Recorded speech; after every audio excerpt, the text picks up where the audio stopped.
Il y a maintenant plus de 3 décennies quand on a plus de 30 ans. Oyo.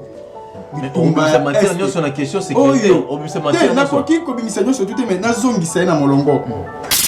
Oh bitumba est et salirage na kati ya mboka biso Congo.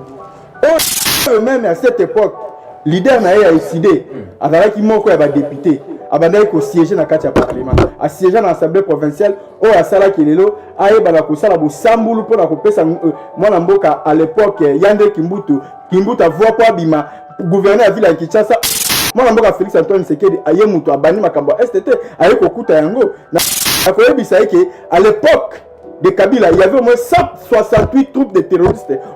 Et ça le quoi bo sambule to sali matin na kaya Fayulu kuna na lisanga na ya lamuka o etikalika miku et de suna misunité alors que ça mwana mboka Félix Antoine Tshisekedi que il faut respecter la constitution mais Fayulu incapable il y a qu'on respecter charte na bango ya lamuka. Très bien. On a se poser encore des questions. Incompétent et Zanani. Moutou a nommé incompétent, to Moutou ba nommé. Est-ce que sous Kabila, Snell a pesé qui ba Congolais courant et malam? Ezali ba situation moko c'est vraiment déplorable. Mais n'a regretté parce que a lobby a attaqué DG. Mais il n'a pas expliqué aux Congolais le vrai problème. Le vrai problème n'a pas entreprise publique et Zamoko. Et la politisation des entreprises publiques. Moi, mboka Brond, déjà Snell, adalaki moko oyo, adalaki DGA. Adalaki déjà fils maison.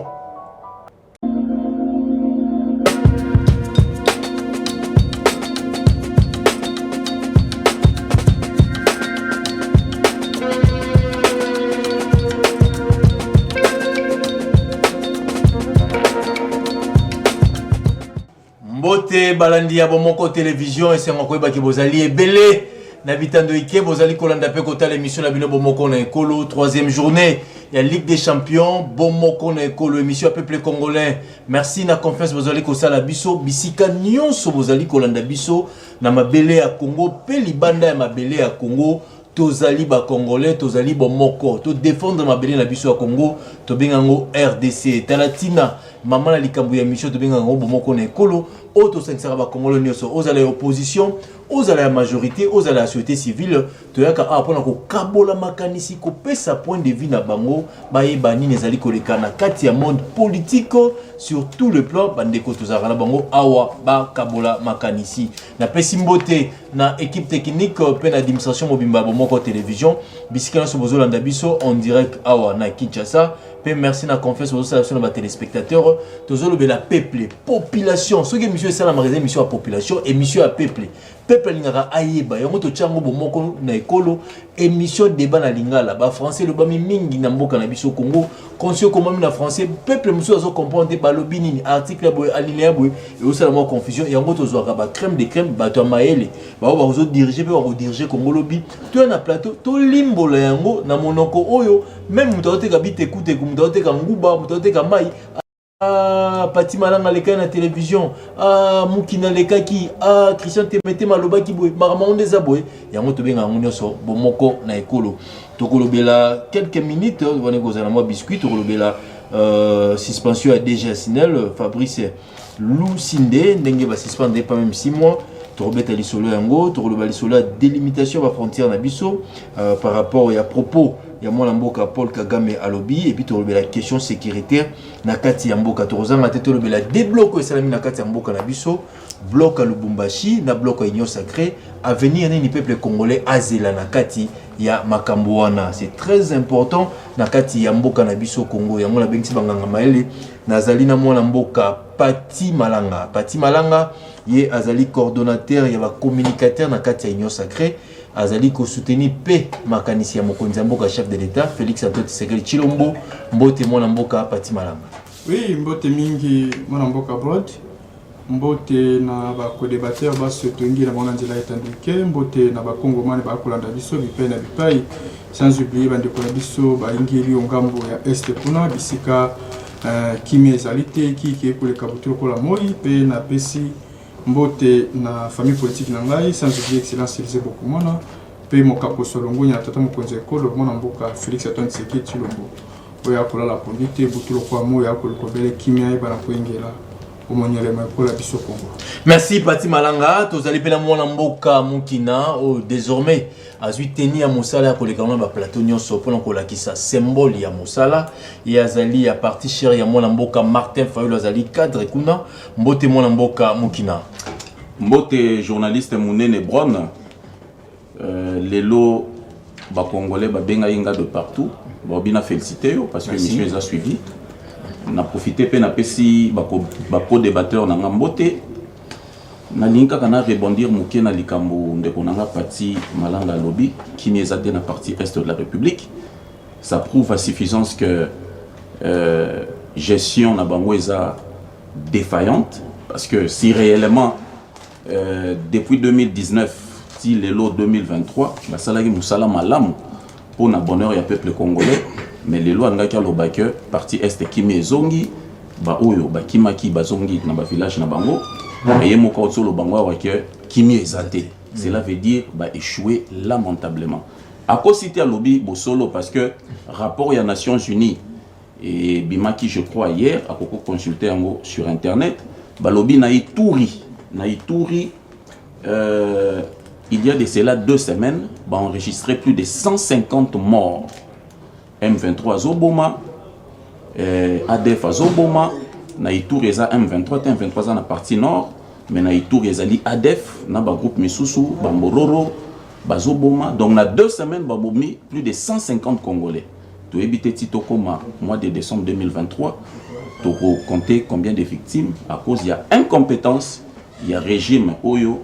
Pouvoir nango et outaki et pas ya bapaya alors que ba congolais ba fotaki Martin Fayulu Madidi. Très bien, merci mon mboka mukina, tozali pena mon mboka analyste politico Christian Temeteme yepe azali ko soutenir vision chef de l'état, azali mon mboka azali ko kabola makanisi pour l'intérêt général ya Congo. Mbote mon mboka Christian Temeteme. Mbote ndeko Bron, mbote na bandeko to kabola na bango plateau. Mbote mingi na équipe technique. À l'entame de cette émission, je viens fraîchement de Kimbantseke pour des raisons d'ordre professionnel. Bana Kimbantseke m'ont retenu, vous ont félicité d'abord pour l'émission. Et balobi nangai na yebisana honorable Junior Le Balemba, et na honorable Tatiana Pembe. Balembate kolobela bango pour nzela ya Kimbantseke. Ils sont basés déjà dans Sengo pour onyo soba osala pour que nzela Kimbantseke ezonga balembate pe na ba effort na bango pour na lutter contre délinquance juvénile na mopanzi ya Tchango kasi polimbisa na yoki moi mukusana matoi tango ndeko patia koloba alobi banda 2019 nti le bozongi c'est kimi maintenant est c'est comme si lui avait un bâton magique Mukina. Ah, Mukina. Bati bozani kota. O faki ba beta na mabele qui maison na est. Tout tika ka légèreté na ba question ya mboka. Tout tika la légèreté, tout lingamboka. Tout lingamboka. Hein, cette guerre aujourd'hui tout comme koyeba ba racine nango. Tout comme koyeba ba source nango. Conflit on dirait plus de 3 décennies. So ibisinga que Félix ça ça le loté wa mtalukuta. Le monde entier, je l'ai dit, le monde entier, même nos ennemis sont conscients, il y a un effort. Oyo, gouvernement Lelo, sous Félix Tshisekedi, mon indenge makambo ko bouger sur tous les plans. La paix ne se donne pas, la paix se gagne. Il y a un principe international balbaka. La guerre, moko bobandango, boyebi, moko le aussi là, boyebité. Il réussit avec tout ce qu'il a comme armement, avec tout ce qu'il a comme arsenal militaire. Mais mon guerre à Ukraine est inanée. Tout ce qui est légèreté dans Makamamboka. Ou bien on maîtrise la question, il y a école, ou bien on ne maîtrise pas. Régime de ça, la ou bien ou bien ou Lubaka, quand on dit que on a été au Lubaboy, sans pour autant réfléchir, sans pour autant réunir les éléments. Guerre est durée pendant 30 ans, pourquoi? Alors qu'on répondre. Très bien. Tu vois qu'il y a un embargo dans la nation. Alors qu'on répondre. Question sécuritaire, tu les lots, armée n'habituée, c'est là qui est infiltré, pourquoi? Wana Arkolobate. Tout à l'heure. L'institution n'habituée, c'est là qui est infiltré, pourquoi? Arkolobate. Wana a réclamé les lots. Mais là, moi, il faut aussi ça me sauter. Alors répondre. Mais il y a qu'à Arkolobate. vous avez échoué. C'est trop facile. Merci Christian Temete, mais vous allez belé bozolanda biso to kota directement na kati ya actualité politique. Boyebi bien te lobby biso solanda qui na chaîne nationale va suspendre DG Asinel, mon amboka Fabrice va qualifier na incompétence azali ko sala musala malamu te, ministre à portefeuille Asinaki mokoloto, mais les cas qui pènent l'Assemblée nationale va député balobi azali incompétent. To betali sola lotili ki mboka na biso ko le kaboye ozoka ba groupe les deux brou mais tozana inga 1, tozana inga 2, tozana inga 3, tozana inga 4, mais ndenge nini Sinel azali kokoka kopesa lotili qui était na mboka lokola Congo ville Kinshasa d'abord coureza la kate na ba quartier msusu courezalité awa tozana capitale et bongo la province ezali ndenge nini yango tozali ko mituna. Est-ce qu'il y a ba mboka réellement ba yeba ka situation ou to ba déjeuner sur les Sinel ezalaka cop to ba lingara la bango te parce que il paraît en 2010 RDC a pesa qui courant l'Afrique si ton mondial est betagi RDC a pesa courant na Congo Brazzaville RDC a pesa courant la Rwanda na Uganda mais ndenge ni biso moko tozanga courant lotiliki mwana mboka Pati Malanga déjà Sinel pas même 6 mois. Merci beaucoup. Suspension, incompétence. Mon coloto chef de l'État Signaki a salaki erreur, a salaki en précipitation, et c'est ça qui casting malam et recha motologo là Fabrice Louchinde. Merci beaucoup. Na koloba mwana mboka Mukina.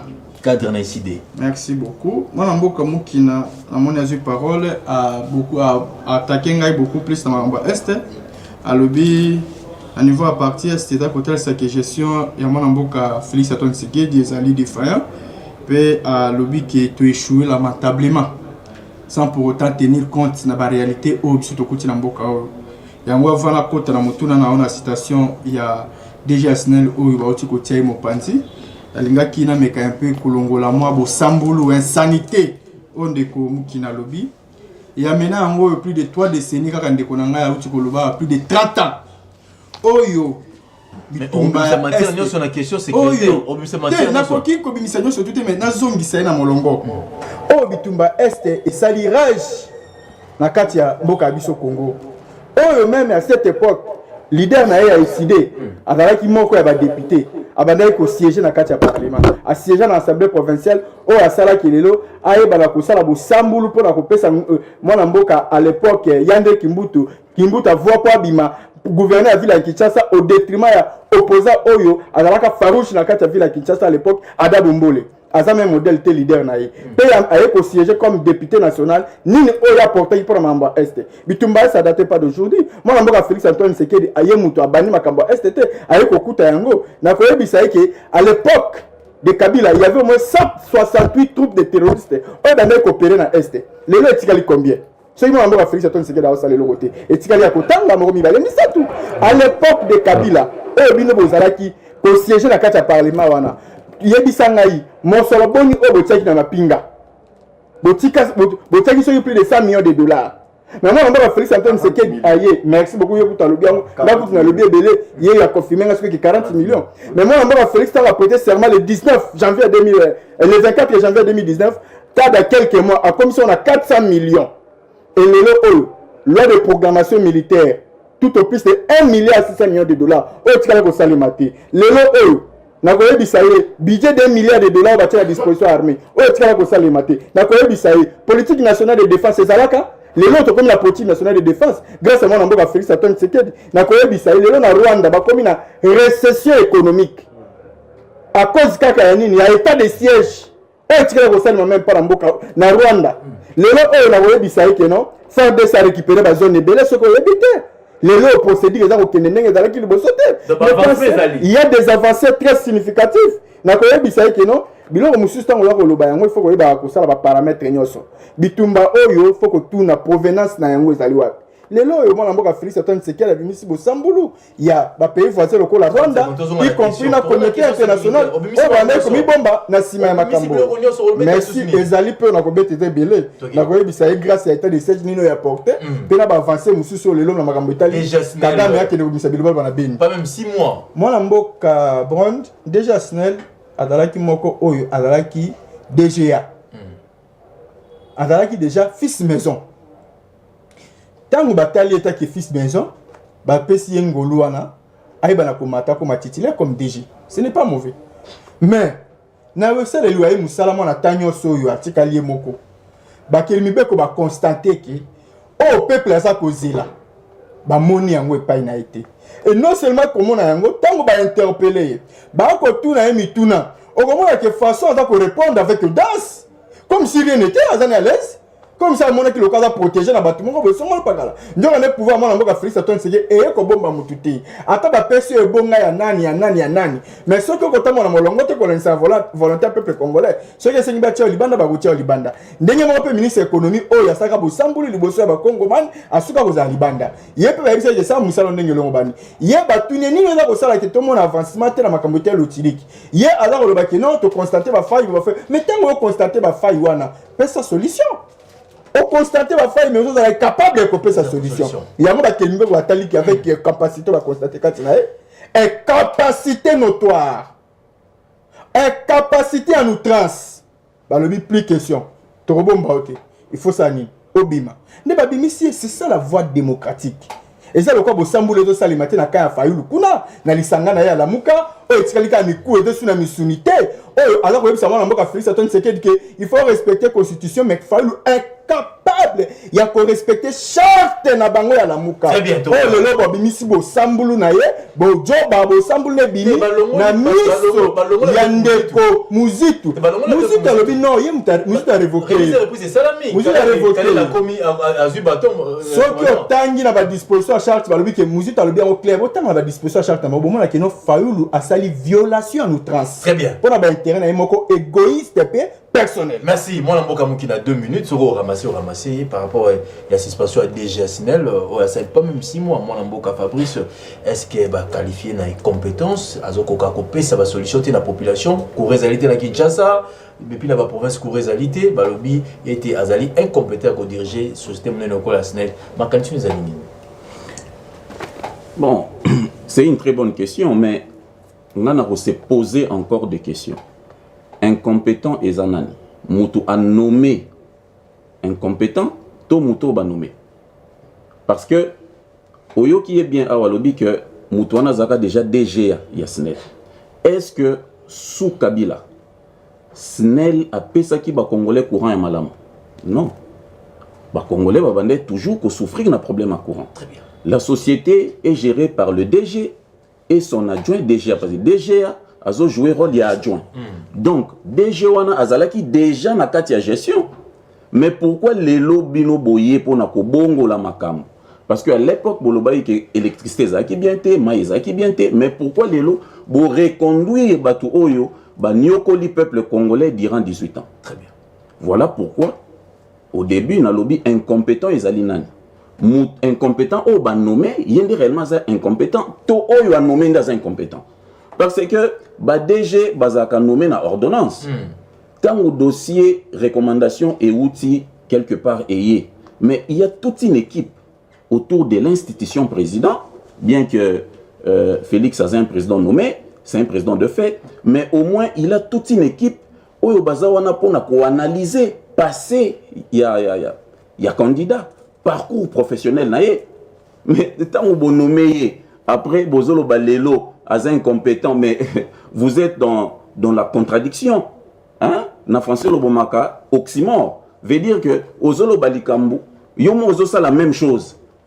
Vous comprenez? Donc ezali ba situation moko c'est vraiment déplorable, mais n'a regretté parce que à lobby a attaqué DG, mais il n'a pas expliqué aux Congolais le vrai problème.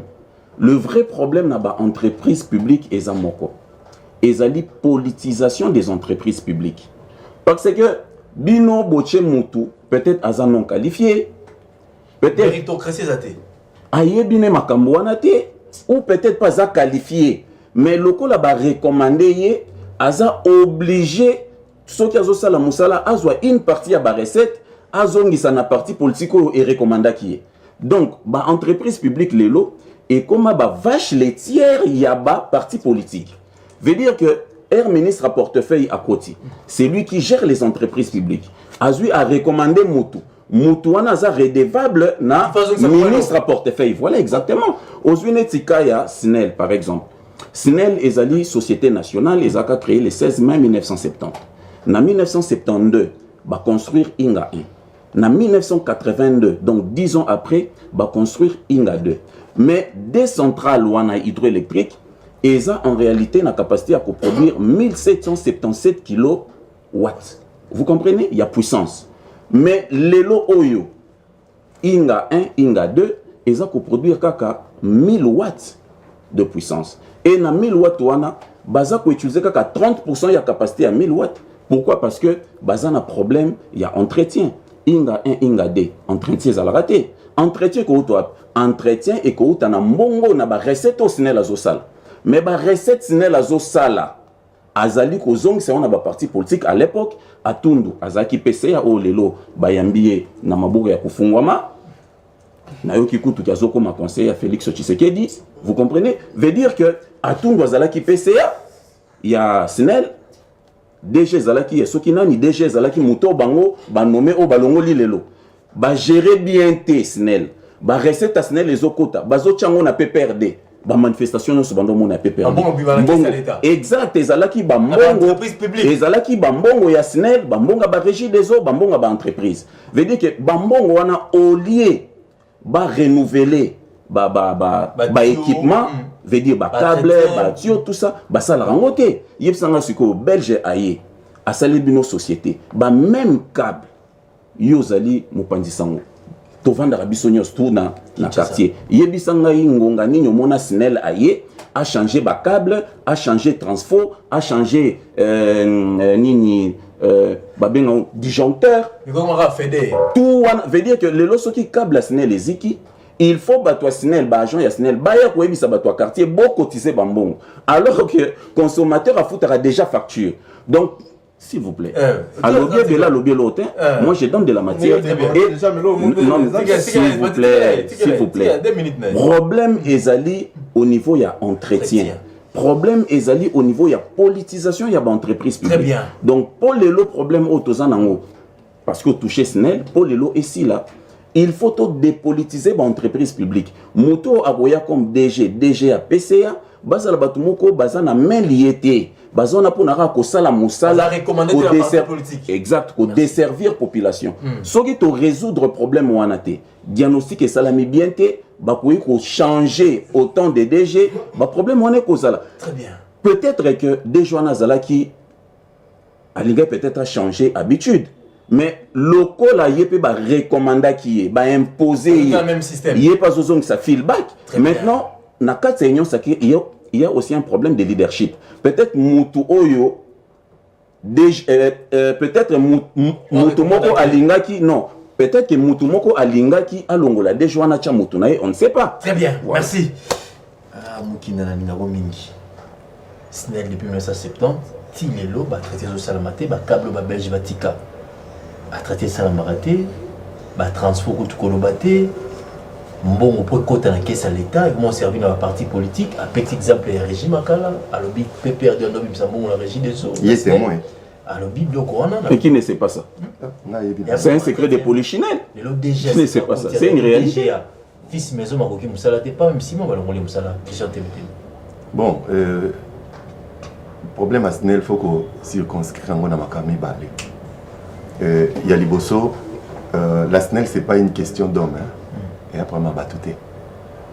Même à Tayo Bron, avec sincérité, bonne volonté, on a battu au Snell, on a échoué tant que au Simbi, le vrai problème était. Attends, pour le cerveau monté. Non, il ne saura rien faire. Snell, tant que Snell, il y avait combien d'habitations? C'était pour quelle charge? 40 ou 50 ans après, la Snell a quelle charge aujourd'hui? Combien de Kitambo, il y a combien d'endako? Lui, combien de d'endako? Ville à Kinshasa, il y avait combien de maisons? Aujourd'hui, aujourd'hui, tu combien combien de maisons? Mandako Ezaki, Ndako Moko à Onel, Ndako Moko pour 5-6 personnes. Mais na Sima, tu es locataire. 2, 3, 4 locataires. Chaque locataire a une charge. Réchaud, fer, congélateur, tout ça, split, tout ça. Ce sont des charges et c'est autant, sur toute étendue de la République.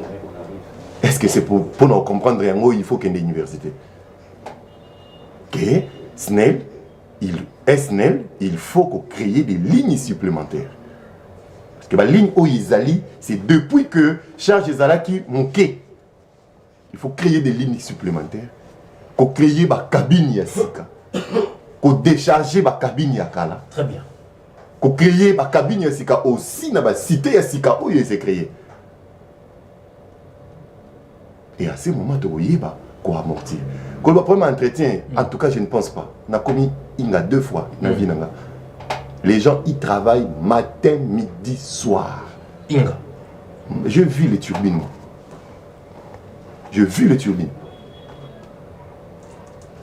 Et aussi... Non, oh papa, depuis il y a fleuve Coco, comment ils appellent permanent. Yo, comment emboucher? On se met la pression, il a embouché les changements. Non. Non, non, non, non, non. Le problème est que, pourquoi 60 ans après l'indépendance, tout ce qu'il y a dans le système à courant, énergie hydro? Est-ce qu'on ne peut pas miter dans l'énergie nucléaire? Est-ce qu'on ne peut pas miter dans l'énergie nucléaire? Est-ce qu'on ne peut pas aller dans le système photovoltaïque? C'est ça la modernité, non? C'est ça la modernité. Et, papa, j'ai accompagné un monsieur Jérôme, Satarem International. Ils sont 27e fortune au monde. C'est lui qui produit de l'électricité nucléaire dans l'Irak. Il vient, il visite le centre d'enfouissement à Malou. Il y a un passage qui m'a bon moto. Mais ça c'est de l'énergie. Ça, c'est de l'énergie. C'est de l'énergie qui ils ont pourri le cacaboy. Gaz wana oyo tozo bebisa na centre d'enfouissement. On peut créer barrage, il y a mon aîné et alimenter pe Congo central, Kinshasa, Bandundu, même Tikasai. Quand on a fou au monde. Oui, bah pays comme l'Europe, bah ça il a courant quand il a fou. Tout le monde a un terme clair hein pour tout comprendre. Na Brésil, ce sont des osi ou des oisés.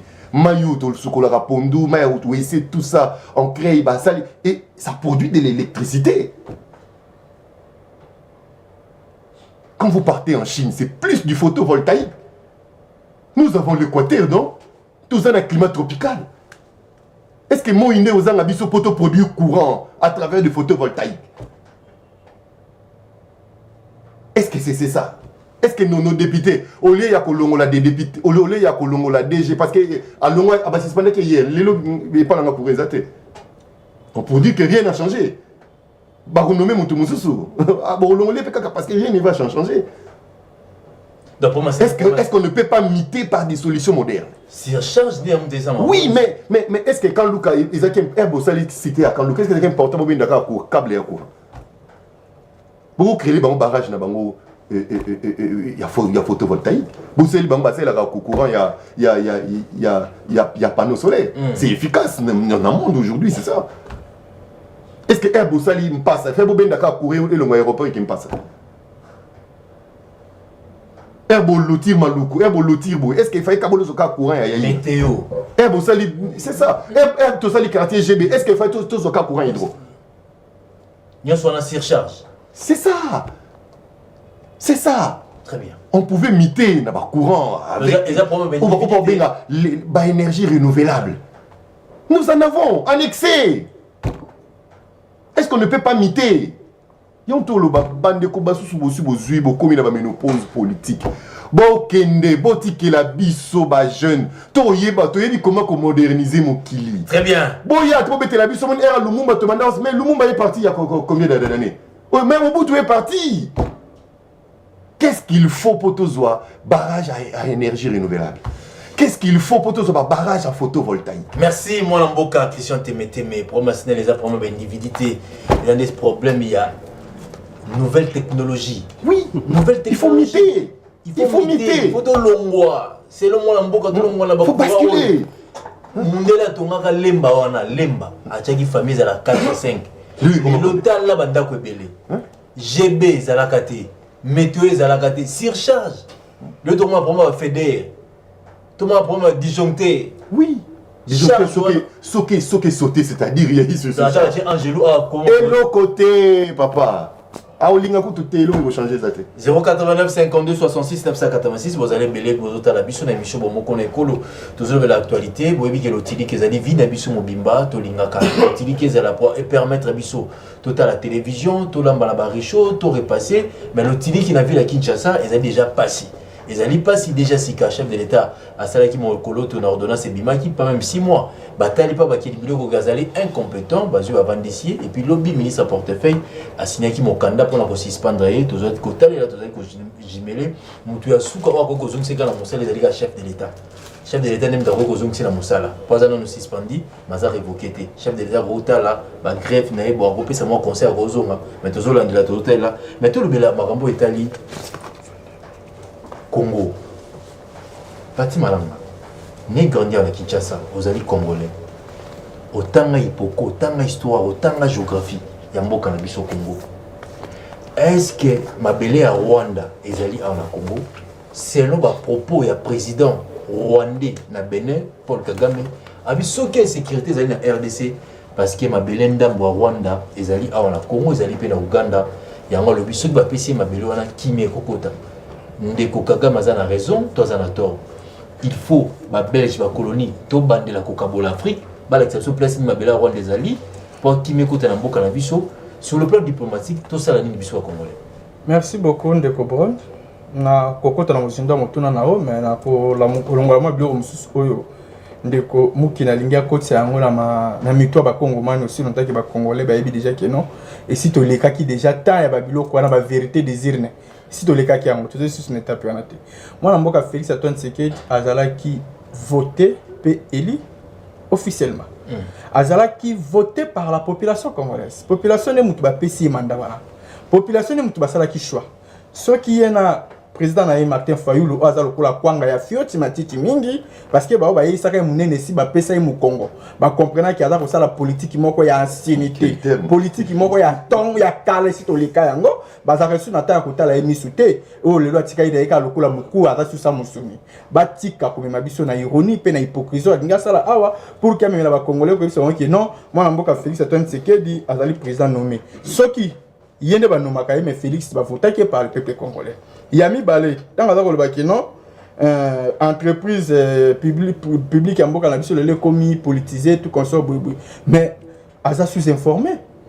Il y a bossani makambo ya organisation concours eux ça les machines na na résident ça tingi pour le botu na qui était bataki parmi bato ba participer qui na concours et ba qui na osalema eux qui organisé par l'une de ba service ba fournir tout consort oh il y a qui osala qui non ba oyo bazala qui mieux côté ne ba yaki ko zwa ba mérité oh ya zalaka liboso DG titulaire asuka la prison te bon bossani ki bakangaka Adjoint n'a pas parmi bateaux participer qui na concours et azaki parmi mes côtés oh là que ça qui batomboler ne batomboli wana batombola qui ne sikala par rapport ya komona ba explore ya ça ko lancer ba concours et ça les maki et lelo oyo koko manaye wana to mona ki pe que non na ça le loyer to kozela rendement ya malamu mais to moni rendement yango ça limité maki ya koyeba processus ya ndeko na ngai Christian ndenge lobi awa ya nouvelle technologie.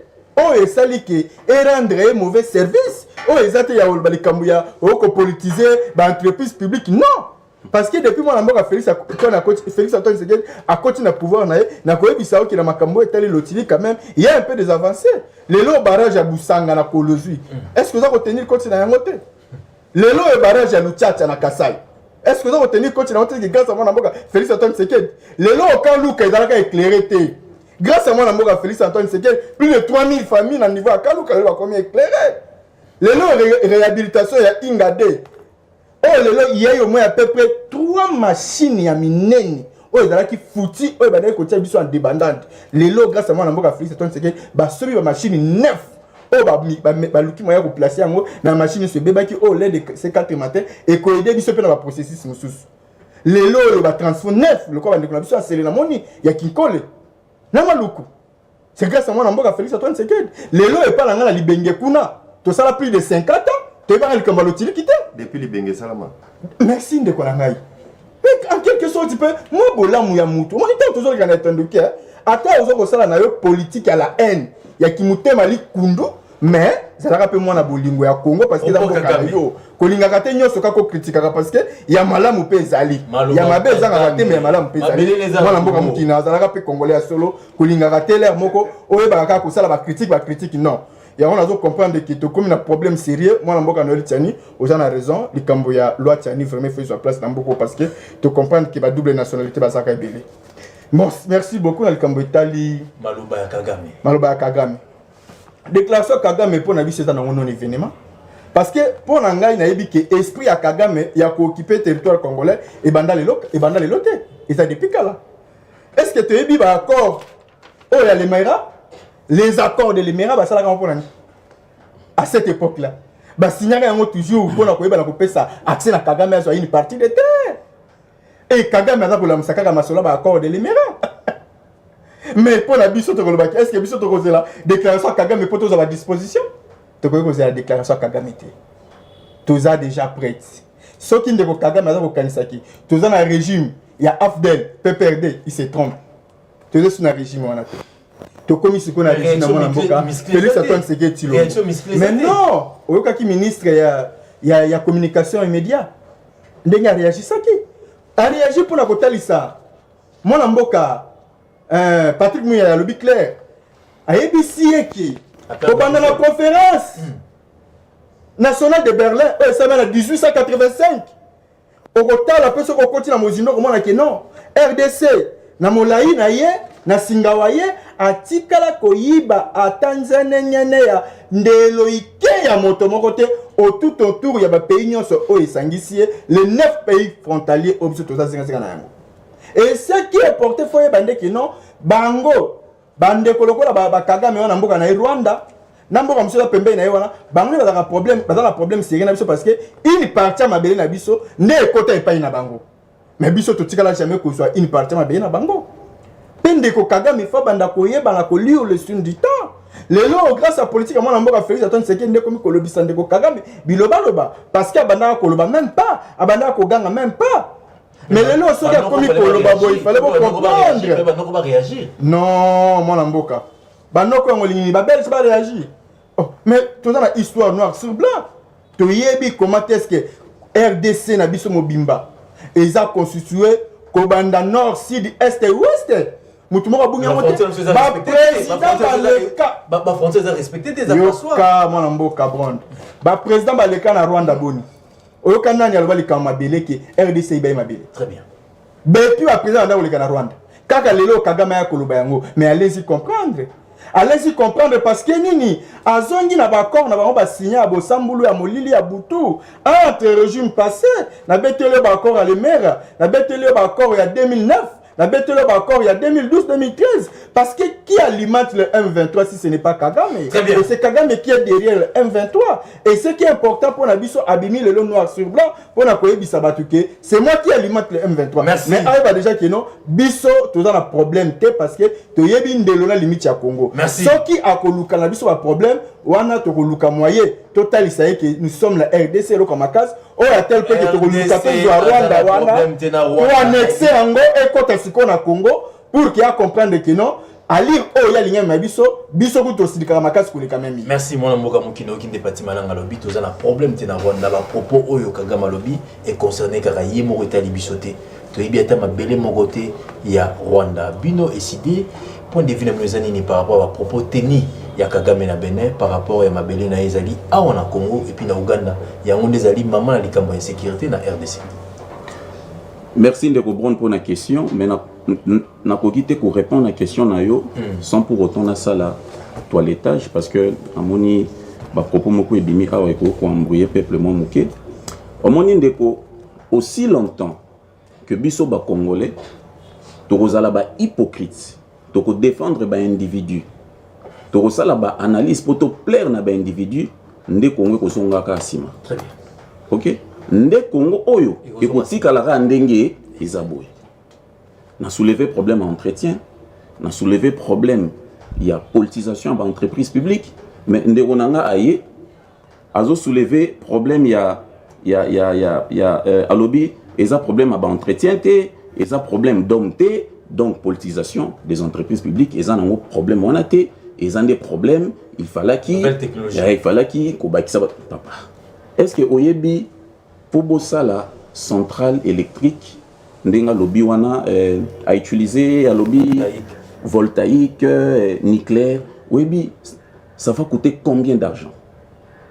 Et la République en manque? S'il vous plaît. S'il vous plaît. Ça va coûter combien d'argent? Barrage Oya Inga, Bisonyo Sondé Tozawa Tokoli, Nanchiki Bazoué Sabiso que barrage wana ils ont la capacité à alimenter même les pays sous-africains. Ce qui barrage à Inga, Inga 1 kaka, Inga 2 t. Mais ce qui barrage à Inga ils ont la capacité à alimenter les pays sous-africains à combien plus forte raison Bisomoko? Parce que pour Oteka et Loko, d'abord il faut consommer au tondango. Est-ce que vous avez dit que l'élo oyo RDC ils ont courant il y a des pays moussous alors qu'à l'époque ils ont que ça courant. L'élo électricité oyo ils ont utilisé dans Mboka 20% ils ont en Braza. Peut-être que balandara ba plénière il faut balandara plénière 20% d'électricité ils ont en Braza. OK, sur l'époque on doit payer bon courant. Exactement. Il y a Zolobao, Akenda Inga, Amona, entretien salamaka chaque jour. Inga 1, ils en a combien de turbines? Inga 1, ils en a 6 turbines. Est-ce que 6 turbines, on a mis sur ça là? Non. Et ça là, 2 ou soit moko. Pourquoi? Parce que ils ont bouché manque d'entretien. Kende n'a pas tout, n'a pas. Même si la turbine a fonctionné, mais le câble il faut même courant dans l'habitation. Mais il faut qu'on change en haut. Le transport, la cabine. Il faut qu'on bâtisse ça parce que problème, il y a démographie, c'est aussi un problème parce que Kinshasa à l'époque, ils allaient construire pour 400 000 habitants. Les lots, ils ont plus de 15 millions. Problème, il y a démographie, il a raison. Mais quand ils ont problème, il y a entretien. Problème d'homme, ça c'est être hypocrite. Parce que Inga 1 d'abord, la turbine on se fonctionne arrêté. Inga 2, ça n'a pas de problème. Comment Koko Lobake, ils ont problème, il y a entretien. Bon, je vais lire un document. Ils sont accessibles sur internet. Na problème, il y a courant au Congo. Balobi, les travaux de construction de la centrale et du barrage débutèrent en 1965. Bazolo de la Inga. Et l'inauguration intervient en 1971. La centrale hydroélectrique comprend 6 turbines produisant chacune 60 MW de puissance, soit 360 MW en tout, donc 60 x 6. Depuis lors, faute d'entretien et à la suite de mauvaises gestions sous les différents régimes et la situation de guerre depuis 1997, les barrages Inga 1 et son voisin Inga 2 sont dans un état de délabrement, réduisant leur capacité de 80%. 80%. Est-ce que pour nous autant de locaux, ils ont passé? Pourquoi toujours il faut que... Voilà pourquoi j'ai dit, aussi longtemps que tu reçois la politique, il y a que le baka bamakambu, pour nous faire plaisir à l'individu, nous veut dire que tu as utilisé 20% de capacité à Inga, alors que l'installation sont des belges à Tika Yango, Congo est en capacité à produire 100 000 MW. Veut dire que ce qui va régime où il est salaire musalam alam, Congo est cause un problème à courant, Libenge cause un problème à courant, Gemenao cause un problème à courant, c'est un problème d'homme. Parce que RIO est pour gérer, mais aux autres soit mongo recette, aux autres on a parti politique pour son baba drapeau et ça là bas polo et foot à stade, c'est ça le problème, c'est un problème d'homme. Tant que biso na quartier na biso, Snel câble zikazoya ko senga boko vanda 6 mois. Beaucoup cotisé. C'est un problème d'homme. Comment vous connaissez la télévision au baquet, ce n'est pas un problème d'homme. Très bien. Est-ce que Lelo Oyo, donc, lui maintenant, Alingi, ministre de l'énergie, ministre à portefeuille, bah déjà ainsi de suite, bah vanda, bah créer projet à cause la centrale Moussoussou pour bah détourner Mbongwana, n'engé bah détourner qui a 100 jours. Est-ce que vous avez dit que barrage Yakatende? Normalement, il fallait qu'il mette ça là ici dans projet à 100 jours pour payer sa courant à Grand Kassai Mobimba. Barrage wana ti lelo, mais ça les salamate. Alors que idée oyo azope ça, ndé idée oyo patron na Félix Tshisekedi azwa ki na Vital Kamerhe babimi simbongo lelo mbongo wana ekenda. Donc mon ami, tant aux yeux à la télévision, je sais que tu es intelligent, mais tu as intelligence na yo au service de la nation. Très bien, propos Kagame. Maintenant, na yé na problème, il y a Kagame. Kagame a déclaré makambo bate nayoki alobi awawo non ndeko nanganda lobaki grâce à régime les lots toyebi makambo Kagame, non c'est faux. Depuis 1997 toyebi que musée babandai komemaye ezali Rwanda na Uganda, musée ya kufi toyebi que ba Rwandais na ba Ougandais nde babuma musée, toyebi que problème à est c'est le Rwanda et ben na mokili mobimbeza les lots zelo wasikate ilo ronin bolingi bote ya ba Congolais lelo na plateau oyo. Voilà pourquoi j'ai dit aussi longtemps que Brozala ba sentimental Congo kozonga kasima. Rwanda a déclaré Mabélé. Ce n'est pas nouveau. Rwanda Banda a déclaré Mabélé depuis longtemps. Depuis longtemps. Mais le grand problème c'est quoi? Bakonzi oyo baye na bakonzi oyo bazalaki baza pour accompagner Kagame. Comment? À atteindre objectif naïe. Ndengeni. Très bonne question. Gouverneur, il y a Nord Kivu comme on a une. Même Bango va éviter. Gouverneur, il y a Nord Kivu. S'il vous plaît. Gouverneur, il y a Nord Kivu comme on a eu Constant Ndima. Qui ça gouverneur militaire? C'est ça. Mais même militaire, Moutounion soyez dit que province Ouana est sous état de siège. Gouverneur Ouana Bazali, gouverneur militaire. Pourquoi il faut en répéter? Parce qu'il est voilà. militaire. Donc, comme on a eu Ezali Oyo, na Pessuana Constant Ndima. Ok? Monsieur Constant Ndima, Azalaki, un ancien rebelle. Na kati ya mouvement MLC à Jean-Pierre Bemba. Et parrain, il y a Jean-Pierre Bemba, c'est Yoweri Museveni. Moutou a commis si Bemba Lelo, Oyo Azali, son parrain, c'est Yoweri Museveni. Donc indirectement, c'est les parrains du gouverneur. S'il vous plaît, laissez-moi. Je suis en train d'analyser. Laissez-moi. Sois calme. Azali parrain, il y a leur gouverneur militaire. Mais par rapport à ONU et lobby, trouble où ils ont la partie est, ils ont complicité, il y a Rwanda, na Uganda pour déstabiliser Mboka. Mais d'abord, un gouverneur militaire, un ancien rebelle, il y a MLC, Oyo parrain na Yezali, Yoweri Museveni, le combo na Yeza cité, na rapport mapping, na rapport ya ONU, qui a déstabilisé Mboka. Boche un gouverneur comme ça. Un monsieur, dans son téléphone, il a les contacts parce qu'il ne faut pas oublier que ancien rebelle wana nyoso bakataka jamais cordon ombilical na bango na ba parrain na bango tangu bazalaka na ba groupe. S'il vous plaît, j'analyse qui est Kagame. Est-ce que vous savez que le vrai parrain, le vrai parrain de Kagame, c'est Museveni? Kagame a été un général chargé des renseignements na Ouganda. Donc, Sorozomo na Kagame, comment na Kagame était, c'est Museveni. Non mais ces propos sont gravissimes. Nanya koko encourageant Olelo. Mais le problème c'est que si réellement gouvernement congolais pouvoir en place, Ezaki n'a posé à répliquer, on allait directement rompre des relations diplomatiques na Rwanda. Au moni acte Tchad Assali na Allemagne a s'ingéré dans l'affaire intérieure à Tchad. Tchad a renvoyé ambassadeur allemand et Allemagne a renvoyé ambassadeur tchadien. Mais le lobby awa, Rwanda a tenu un tel propos. La relation diplomatique na Rwanda ezali, la relation diplomatique na Ouganda ezali, c'est la preuve à suffisance qu'il y a complicité. Merci. Et aussi il faut savoir que, s'il vous plaît, je chute. Alors, 20 secondes. Veut dire que les régimes en place est complice, mais après il y a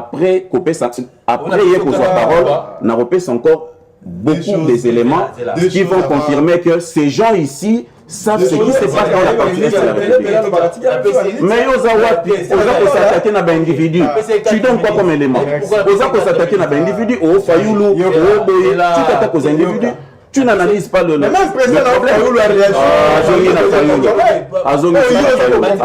Analyse la question. Analyse la question. On va réagir. C'est très important. La PSOP 4 minutes. Propos tenus na Bénin, pas Paul Kagame. alors ce qui est sécurité ça dans RDC parce que une partie m'a belé à Rwanda déjà avant. Il y a moins sécurité ça avant. Vrai ou faux? Pourquoi pas réaction à Bissau, Tokangaki, to rompre relation diplomatique dans le pays, Tokangi frontière, mais tous on continue comme relation malade dans Ouganda, dans Rwanda.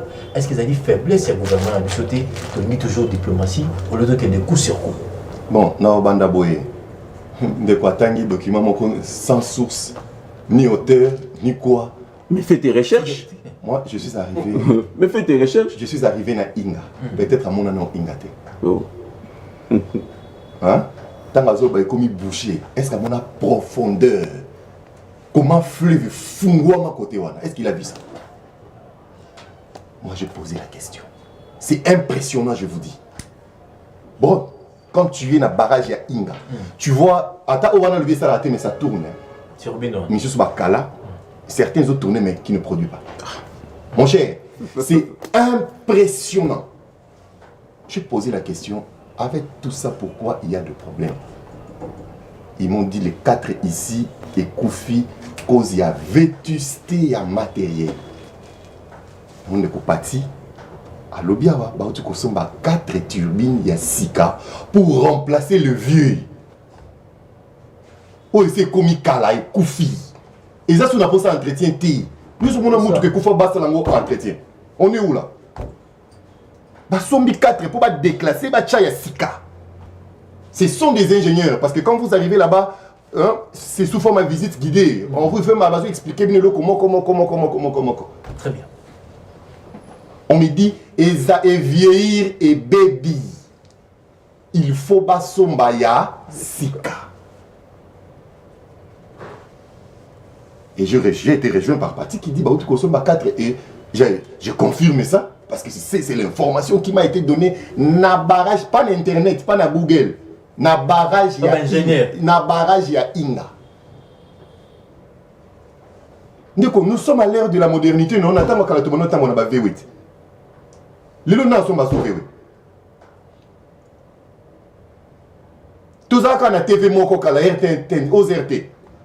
Les gens moko TV, c'est numérique, non? Tout le monde a la TV quand on a poste à la maison. Mais aujourd'hui, avec mon téléphone, je peux... Mais le monde évolue. Qui nous a condamnés à cette... Et c'est ça la vision. C'est ça la vision. Pourquoi il faut qu'on transporte courant de Inga jusqu'à l'équateur? Pendant que le climat équateur, qu'on produit photovoltaïque 24 heures sur 24 heures. Stable, 4 ans à raté. Tu refais même 20 ans, 4 ans à raté. Parce qu'à l'équateur, Moulungé, Zalakatambo, les Sili. Est-ce que ça, c'est pas la modernité, ça?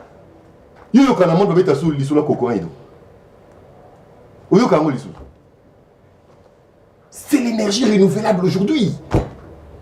C'est du photo, peut-être à eux qui va battre, le temps où on a projet, on a décidé, il est bien noté, non noté au P, ça fait. C'est pas possible. En plein 21e siècle, Moutou, Akenekoloba, photovoltaïque, c'est quoi, énergie renouvelable? En plein 21e, je suis sidéré, moi. C'est que l'hôpital a souffert, c'était Toto Zungila, Mambanda. C'est quoi ça? C'est quoi ça? Deuxième chose, Constant Ndima, Azaki rebelle, il y a MLC, Azaki en contact na Museveni. C'est ça là, Azaki rebelle, il y a MLC, Azali na contact na, yango mona communiqué na bango ya Mess Nora Lubumbashi ba condamné Kagame te. Ba condamné. Tokoya wana ba bantaba wana ba kufa. Vous voyez, il faut bien argumenter. Il faut bien argumenter. C'est ça qu'on appelle ancien rebelle. Oui. C'est un fait, c'est une réalité. C'est un passé à Vinaye, il est passé par la rébellion. Autant que Jean-Pierre Bemba, autant que Moussania, autant que tous les autres. Mais quand lui dit, parce que Ndima a été rebelle, il y a MLC, dans le téléphone, il y a un numéro Mousseveni. C'est ça là aussi. Ou tu peux signer dans Bango. Fille rebelle, il y a Jean-Pierre Bemba. C'est que c'est ça là aussi. C'est que bloc on a le Bumbashi, c'est en connivence là. Mousseveni. C'est logique claire. Tu qui n'a pas propos ya Kagame. Nangina banda la propos ya Kulutu na Christian Lusakwelo. Abi oyo ko sala Kagame so eza mateki tateza. Nous sommes en 1985, conférence de Berlin. 1885, conférence de Berlin. Rwanda n'a pas découvert qui est monté. Rwanda va découvrir Yango en 1894. Va tracé frontière entre Bissau et Rwanda en 1910. Juin 2018, Henri Mova-Sakani est vivant. On appelle sur Mbote Koulou de Sekozaki, le professeur. Ils ont signé un document, il y a intangibilité à la frontière de Bissau et Rwanda. Ça c'est sur le plan légal. Il n'y a pas de match. Ici on parle du Congo. Somoni Moutoua, a dit, oh, la frontière, on a Tshisekedi, combien il y a une émission. Combien il y a en 1885, 1894, 1810, au cité Tshisekedi, aux Andoki, au Lingambo côté. Il n'était pas là. Mais Kagame révèle trois choses. Nasi otali ba statut nanga banda pourquoi Kagame na ochaka plateau na yo. Eza makambula banda koloba na kanisi lobango pour la Kagame dit ceci. Il nous révèle que oui, il y a eu des accords. Oyo et pesaye droit na mabele à Congo.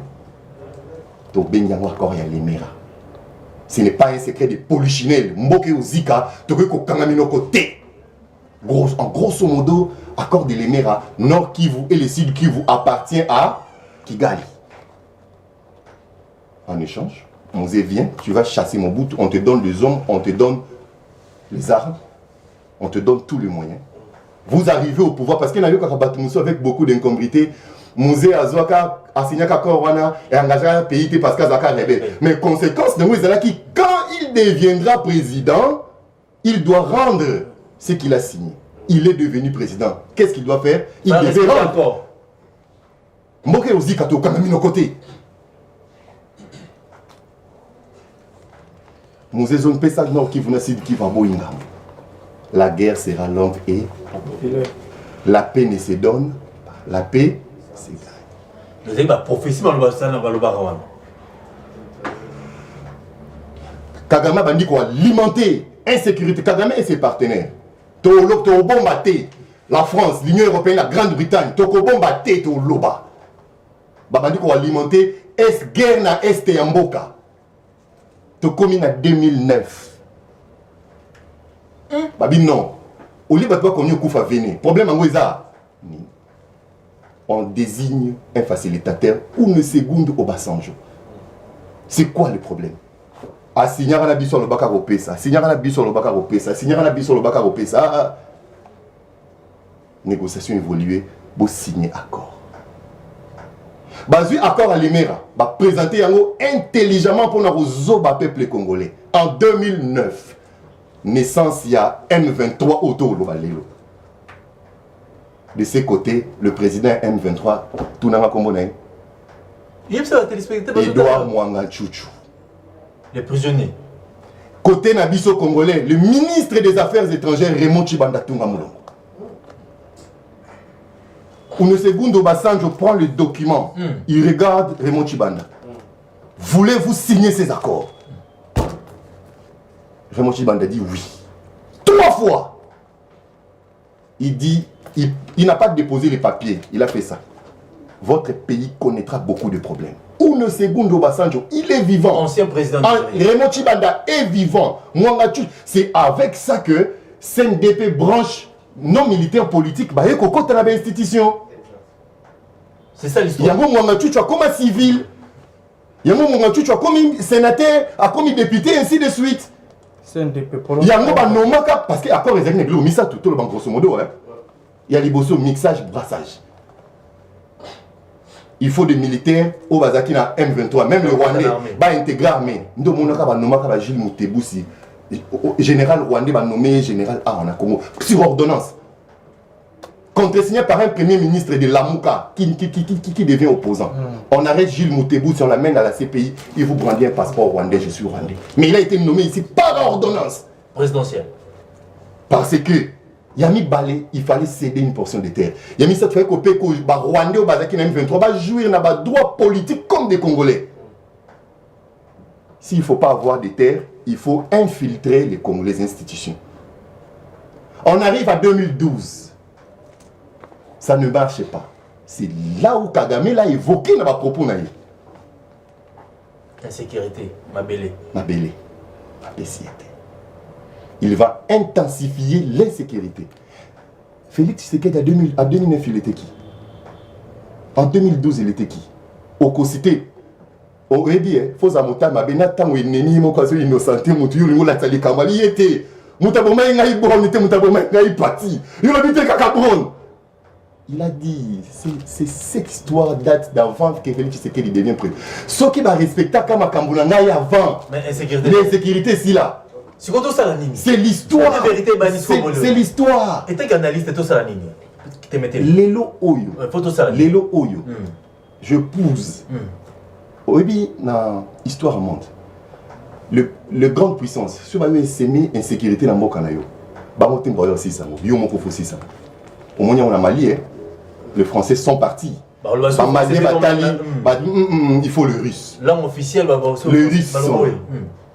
les Russes sont là pour terminer cette histoire. Dans la Libye, tout le monde a autant d'armées, étudiants, élèves en pleine journée. Les locaux Libye, la stabilité, au monde a autant qu'on a. 3 choses. 1. Rétablir l'autorité de l'État sur toute étendue de la République. Il faut rétablir. Il faut le rétablir, mon frère. Sur l'autorité de l'État, comment Montebou c'est encore comme général? Très bien. Comment Montebou c'est encore comme député? Comment Kagame Yossenga va béliser? Bâtir une armée forte, équipée et suréquipée même. Donner le moyen à cette armée-là. Yamisato. Renforcer l'autonomie politique, économique et diplomatique. Yamboka. Très bien, Pemana. Lelo Yonasuke. Lelo, cet embargo qui ne disait plus son nom. On a permis de quoi à la respect à Kaomi. Très bien. Tout ça, la nini, biso ba Congolais. Moi, je suis comme le biso, elle va me faire katani. Et ça, nous sommes yo. Insécurité, ça m'a cassé dans RDC. Boyo comme un gaga malobi. Pour na kimé côté na confort apesi ma belé. Accord ba signer à l'émer. 2009, je vais bêter histoire à Azali vivant. Bah, si on re-signé, on a re-signé, on a signé. Banani bazaba auteur et insécurité en Boka Nabiso Congo. Tout ça la nini. À l'époque, tout ça la histoire. Est-ce que Félix Tshisekedi a président de la République? C'est une question. Mais continuité en était sur le banini. En principe, il est obligé de résoudre ces problèmes dont il n'a jamais été auteur. Parti malanga. Question sécuritaire aux Anakatamboka Nabiso. Insécurité. Bazali ko kufa. Bazali ko violer ba maman. Bazali ko kata batu. Fausse commune les salama. Le Kagame lobby vérité. Qu'est-ce qu'il faut faire maintenant là? Pour RDC Azana soutenir. T'as dans la Soudan, ça c'est obéta. Mundela Zate. Oh, Tika. Soudan, Mundela Zate. Un peuple soudanais. Soudan, c'est ce Mundela Zate. Tout ça la nini qu'on a Congo, chaque jour tu la gaga, mais tu la mais tout ça la nini siko. Question de sécurité dans le cannabis. Peuple azouta la biso. Longo la va combo à bateau. Pesa makanis na yo et zanini.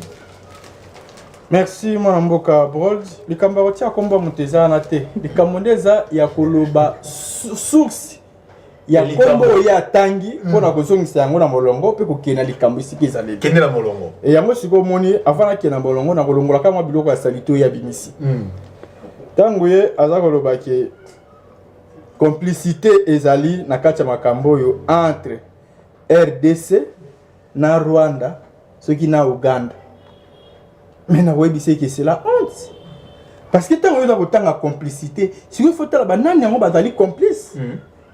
Parce que le régime moi na mboka Félix Antoine Tshisekedi tel qu'il ça wana et on a été pour ko cautionner ba mort na est et on a été pour ko Félix Antoine n'a ko accepter jamais ko céder même 1 centimètre ya mabele mboka na biso. Pas question de dialogue.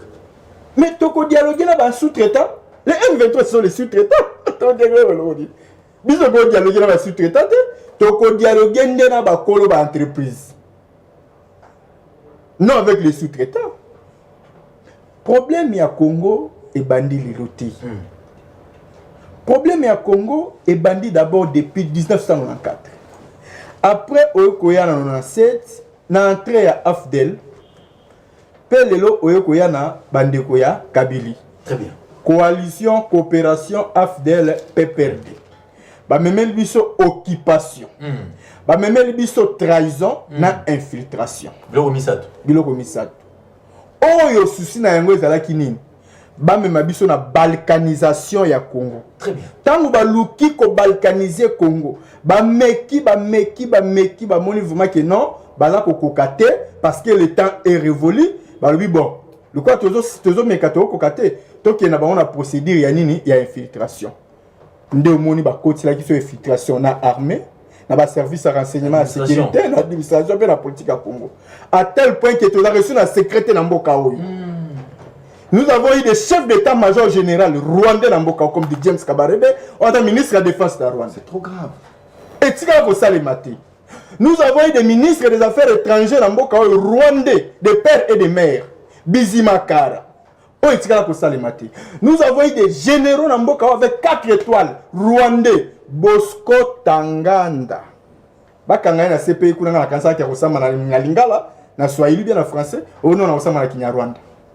Pe alobini nazali adida rwandais. Mais awa bimina ni général. Vous trouvez ça c'est normal?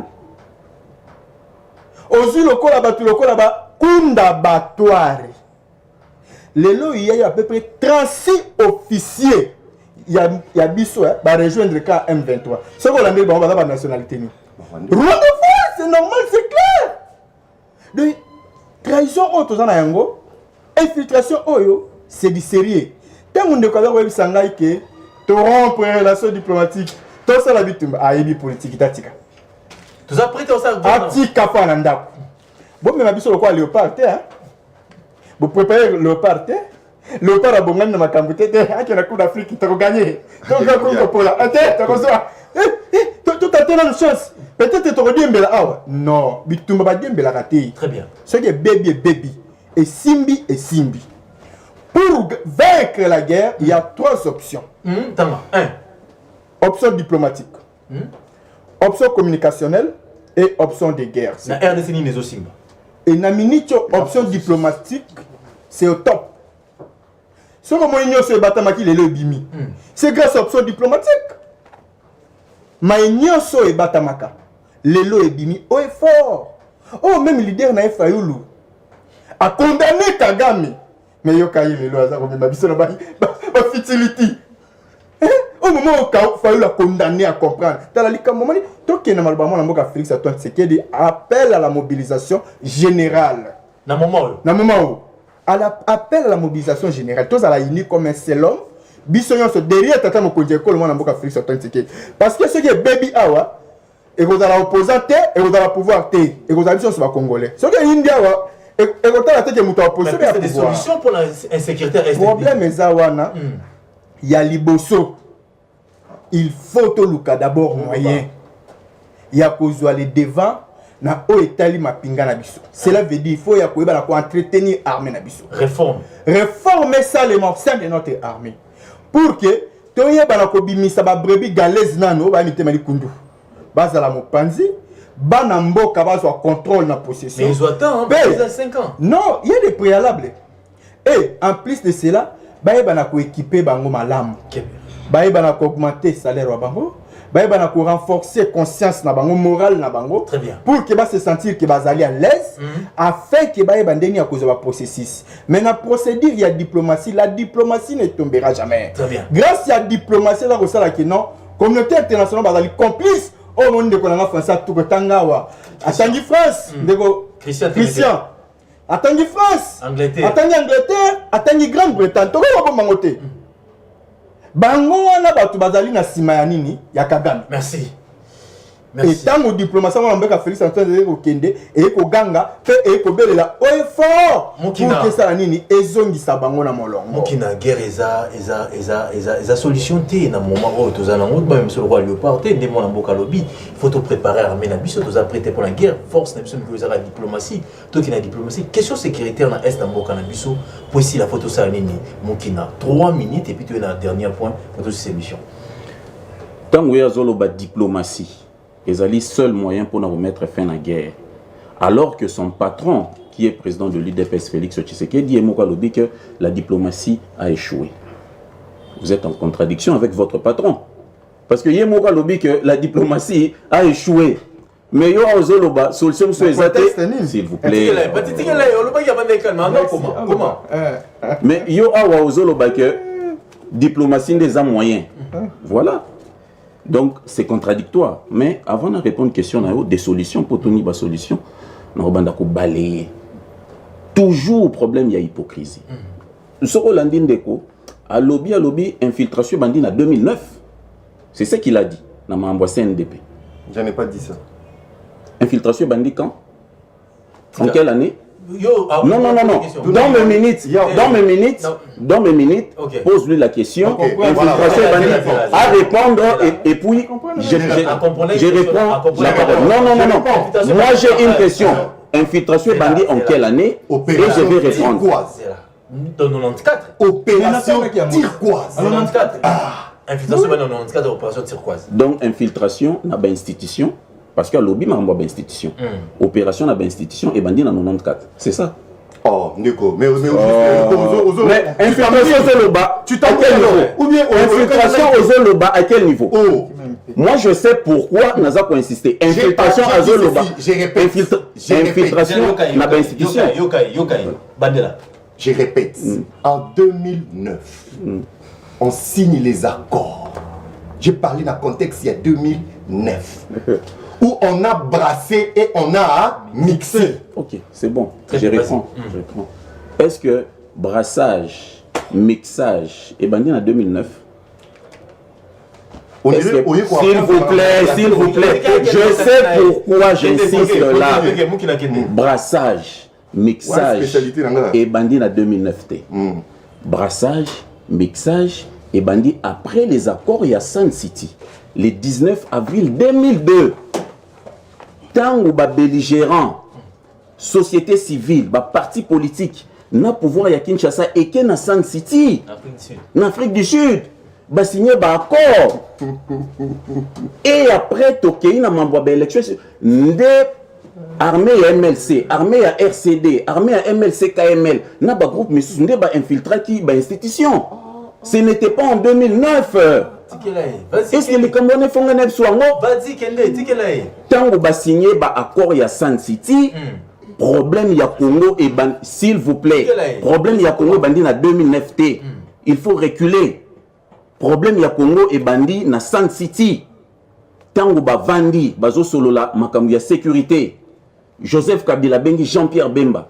Alobi, token de signer accord de cascade na Matadi. Etienne Tshisekedi akangi groupe naye ya ba parti politique basangani na quelques personnalités de société civile basangani na RCD Goma bakei na Rwanda bake ko sala ba accord basali un mouvement politique un groupe politique babengango ASD OK pour le sauvegarde du dialogue et lokola groupe na bango et sangana ki UDPS ezalaki fort sur terrain RCD Goma c'était un groupe armé imposer Bembana Kabila Bazonga sur la table de négociation. Nde basali accord ya Sun City et memi na référendum et PCBISO Constitution de la République 18 février 2006. C'est à partir de là nde infiltration et bandit. Makambu ya CNDP en 2009 et sa continuité, il y a infiltration et bandit qui na Sun City. Très bien. Il faut dire ça aux Congolais. Je sais pourquoi qui mis dossier à Sun City. Parce que UDPS comme chef de file, parce que na ASD, président, il y a ASD, c'était Etienne Tshisekedi. Après Wamba Diawamba, Moussa Nyamwisi, les Rouberois, les qui là, Mosusu Akimaki na Lekunda, Batouare, tous ces gens-là. J'ai dit, Nazana ba précision te pour na Roger Lumbala. Mais na lobby ba kombo on a les Moussa Nyamouisi, Wamba Diawamba et les autres, ba Rouberwa, parce que Zalaki UDPS allié et RCD Goma. C'était ça le problème. Ceux qui les lombos qu'ils infiltrés, c'est à cause de Kabila, c'est à cause de vous aussi. UDPS. Parce que vous accompagnez les agresseurs à Congo, vous avez institution, Nanzela y a bakor ya San City. Il faut dire ça aux Congolais. Qu'on l'a bâti en 2009. Non, attention. 1 plus 4 et Kobotama après accord ya San City. Moi, je te relate l'histoire. Pourquoi 1 plus 4 et Botami à cause il y a accord. Accord on est salami parce que UDPS a Sangana qui n'a RCD Koma, Basali ASD. C'est ça. C'est ça la vérité. Ça, c'est tout politicien. S'il vous plaît, arrête. À cause ça qui maintenant a Kangi. À cause ça qui maintenant a Kangi.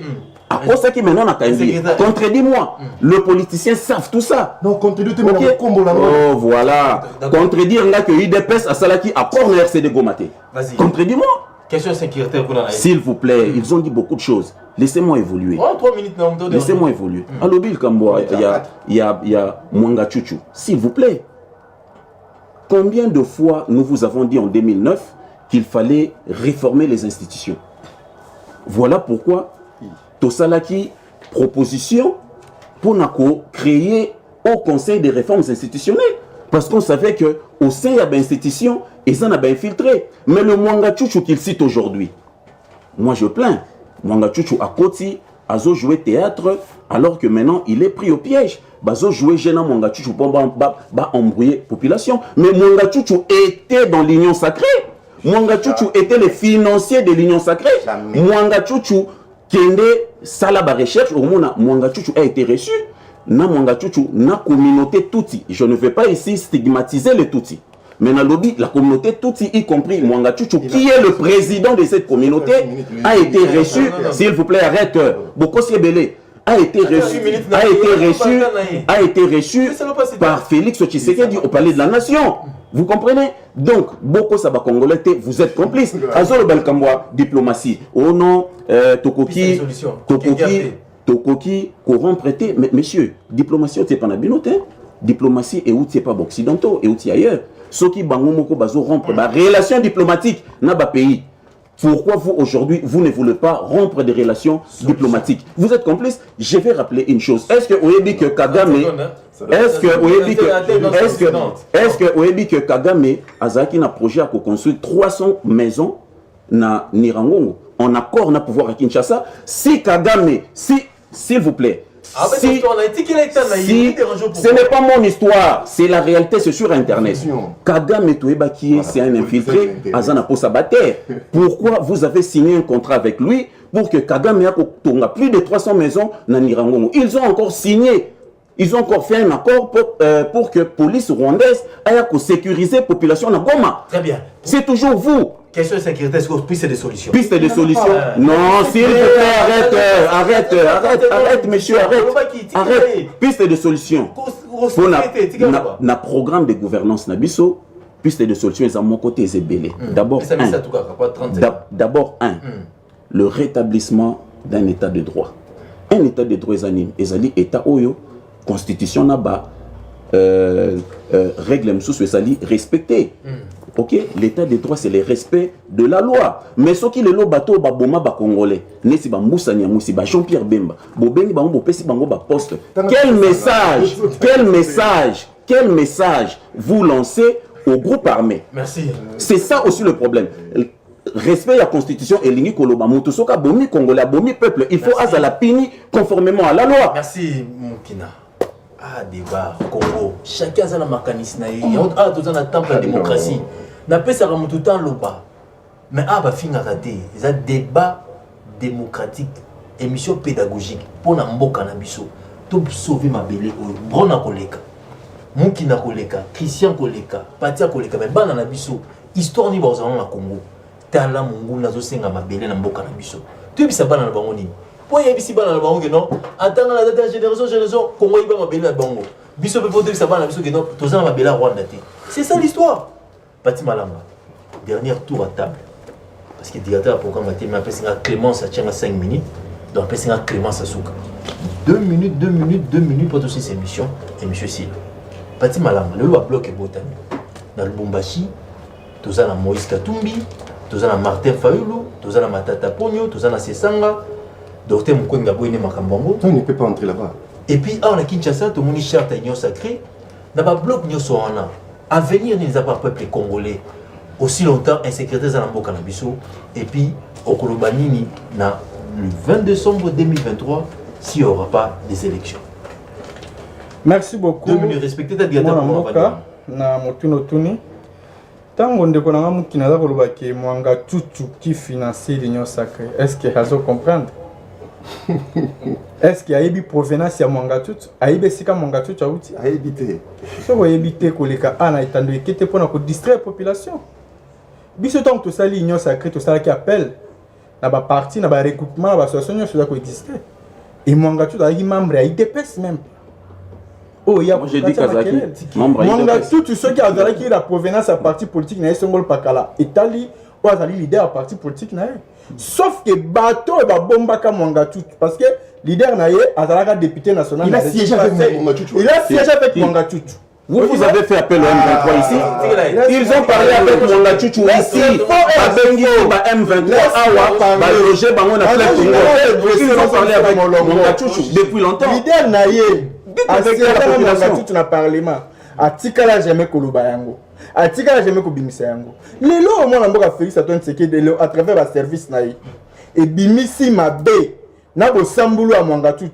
Kolandisa mana même mizo ya zana yango pour na intérêt impersonnel au détriment de Rwanda. Oh lelo bimi au effort que à travers la connivence na Rwanda. Azali moko actionnaire ya Rwanda Air. Azali ba investissement né na Rwanda. Azali ba passeport diplomatique rwandais tout consort boy. Oh ya tikala jamais ko dévoiler on la leader naïf. Mais lelo on a ko audace à l'écart bakino au Mwangatut c'est lui qui finance l'Union Sacrée. Moi na mboka Félix Antoine Tshisekedi politique na ya nango pour intérêt ba Congomani. A été pour intérêt personnel. Oh leader na yo ake ko sala bo sambulu ya ko sangana na ba oyo. Avenir les pour le peuple congolais. Ako kene ko sangana na batu oyo. Maboko na bango ezali salité. Quand on parle de Matata, bateau ya boya ki afinga ki ba yinya Congo. Parce que quand on voit des Matata là, on voit directement Kabila. Qui est le parrain? Il y a bloqué Bango Basaliwana. Si ce n'est pas Kabila. Kabila n'est parrain? Mais je vous dis. Oui. C'est Kabila qui est parrain à Makambo. Mais qui finance? Si ce n'est pas Kabila. C'est lui le numéro 1. Après que ça n'a pas modèle. Valou n'est pas modèle. L'idée est sa modalité.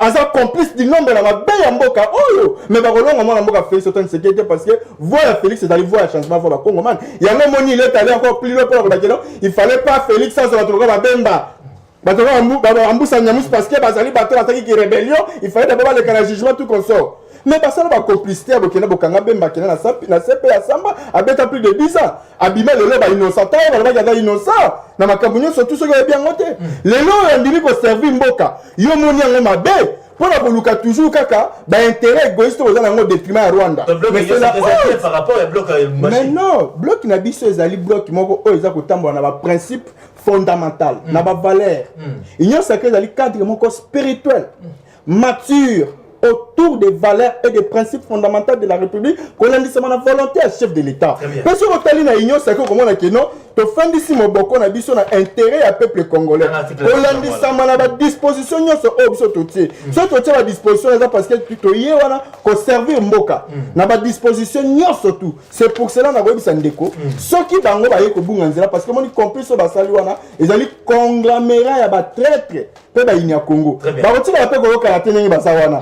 Parce que na limite de fallu la ndima otiki la Katumbi na ndima otiki la Matata na ndima otiki la Sesanga je ne pense pas donc avantage moko ezawana te pe avenir moko ezawana te ce qui est important ba bonga makaka ba yebake élection zali po soko tali lecture na bango na suka oh mwana mboka Olivier Kamitato atangaki okaki makambo Olivier Kamitato alobaki alobi bango bazawana pour na dialogue très bien mais biso za pour la dialogue te on va prendre l'élection ça pour la élection yango alobi que non to kina élection ba te pour la ba raison soit pour ça que ça va faux oui ba kibo se préparer pour la maponami to déjà prêt to kina ba élection merci Pati Malanga pour na kosi sa maloba na mukola lelo mukina oyo kinde mwana mboka lobi bloc la bino et ça va conglomérat va traître. Ignorant ça qui va être mon boko pour l'intérêt général de la population. Au Colbani 2 minutes respecté maintenant 2 minutes pour directeur président. Et ça n'a pas si peu mawa parce que rapport des Nations Unies, rapport mapping et ça sur internet, bah expert des Nations Unies. Dans rapport wana, je vais amener ça prochainement. Dans rapport wana balobi l'UDPS chapeau au yalati. L'UDPS bazalaki en contact na ba M23 après l'élection il y a 2011. S'il vous plaît, au relais là. Balobi bazalaki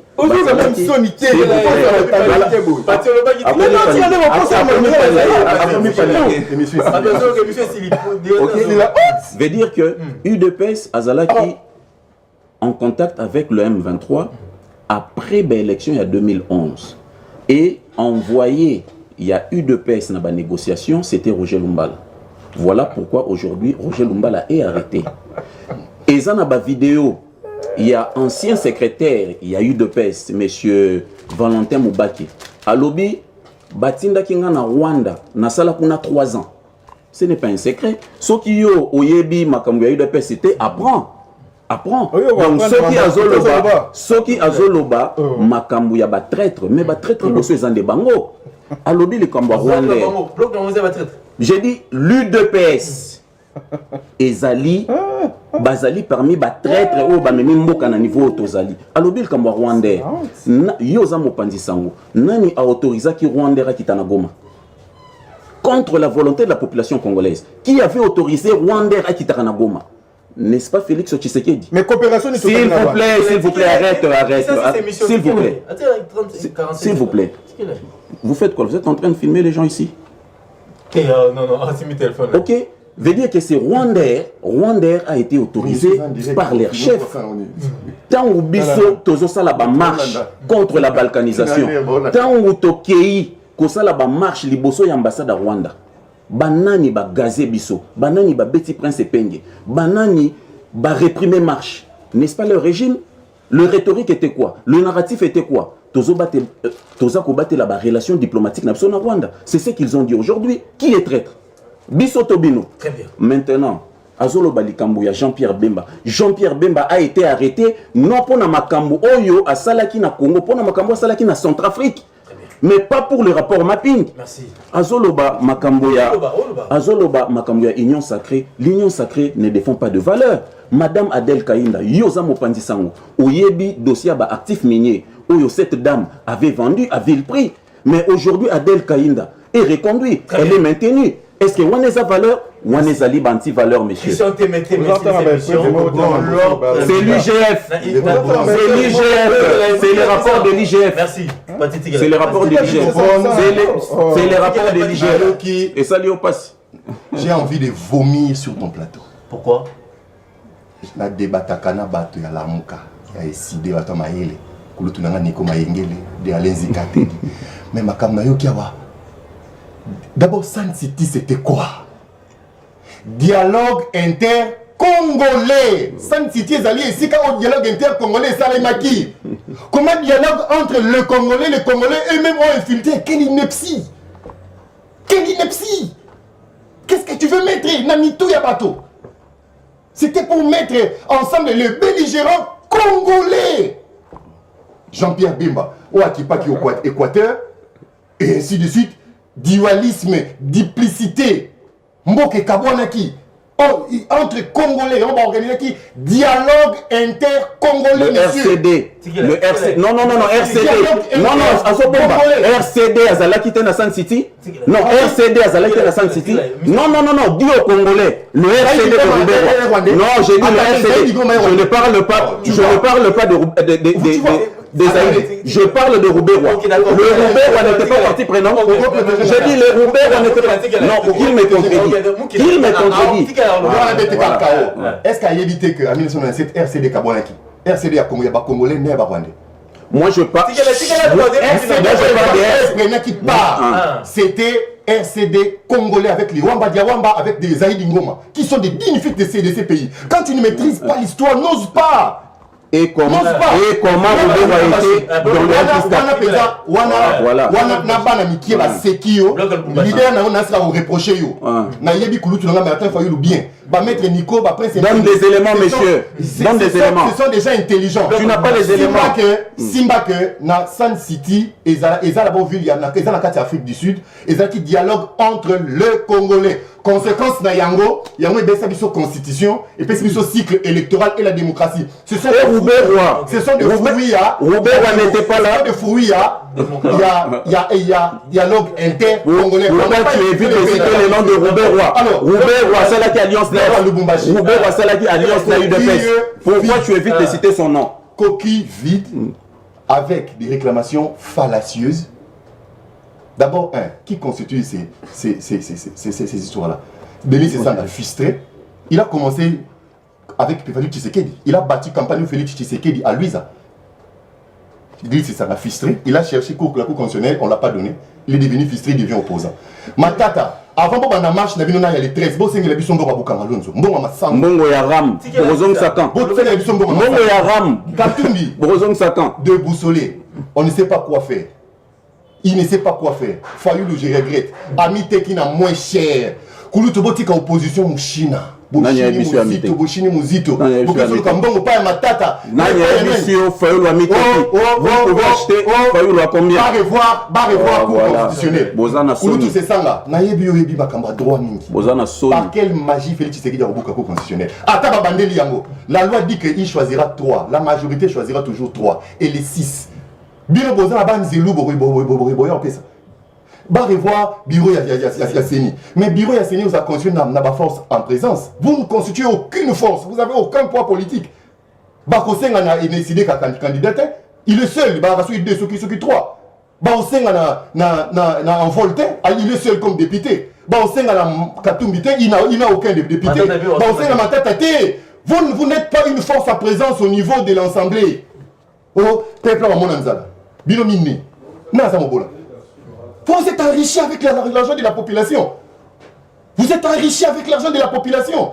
Vous avez bradé nos minéraux au Katanga. Vous avez besoin de... Mais Adel Kaïnda, cette dame qui a bradé. Cette histoire-là... Adel Kaïnda, c'est aussi Adel Kaïnda. C'est aussi Adel Kaïnda. Bon, il y a Ram Abolia. Sandro Bouka. On parle aussi de mobilisation. Mais vous sommes bien. Vous êtes des traîtres, messieurs. Vous êtes des traîtres, messieurs. On vous connaît.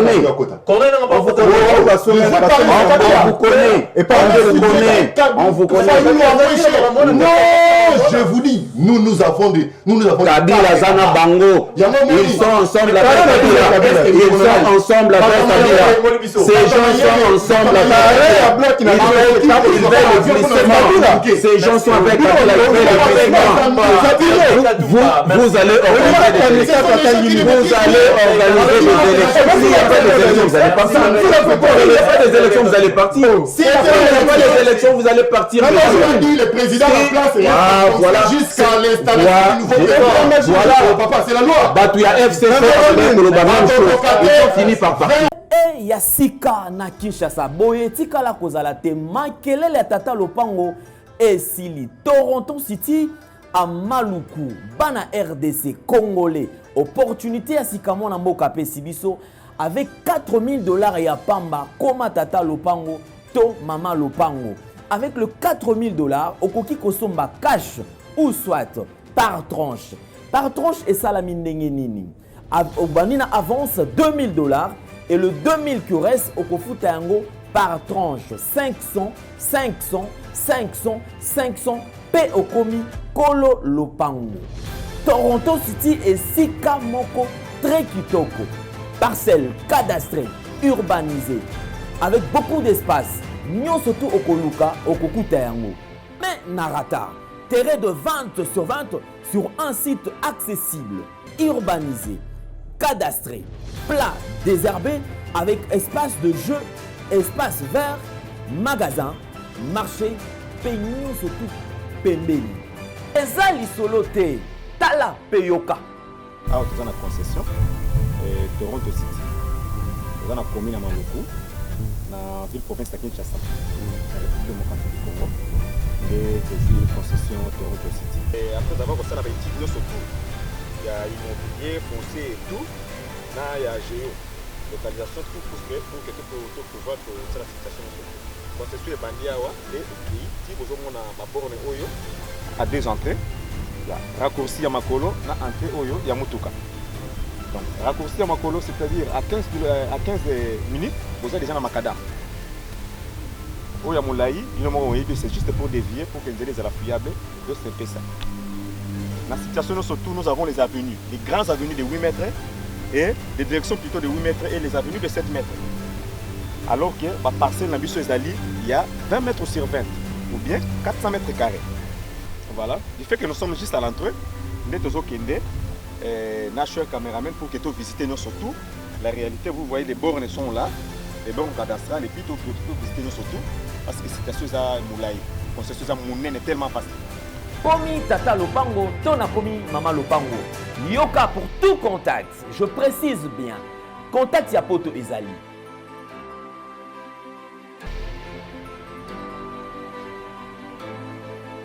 Oya Kinshasa Ezali.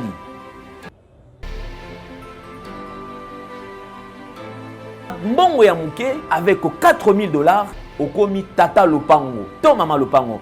Makelele ya Bayer. Bayo.